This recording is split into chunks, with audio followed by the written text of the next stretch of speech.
Welcome to Penrose Learning, where we make understanding easy. You start by ensuring the Realme C21y is unlocked and responsive. Keep it charged so it won't shut down mid-change. Once ready, go straight to Settings and open Accessibility. If TalkBack is on, navigate with two-finger scroll and double-tap to select. Make sure you reach the Accessibility main screen so you can see services like TalkBack, magnification, and accessibility shortcut. This is the control center where you'll deactivate features one by one.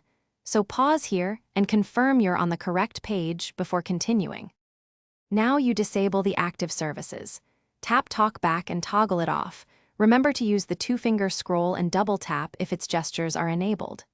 Next, locate magnification, color inversion, and select to speak and switch each off so the interface returns to normal. Once done, open Accessibility Shortcut and remove any volume key or gesture shortcuts that could re-enable features unintentionally. This step ensures both the visible services and quick access triggers are turned off, preventing accidental reactivation later. Finish by restarting the Realme C21y to apply your changes and make sure touch navigation behaves normally. Once it boots, check Quick Settings for leftover accessibility tiles and remove them if necessary.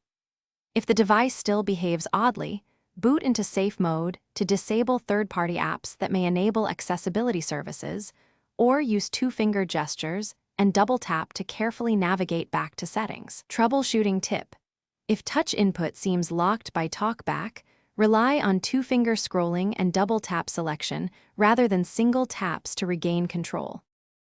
Thanks for watching. If this was helpful, leave a like and consider subscribing. See you next time.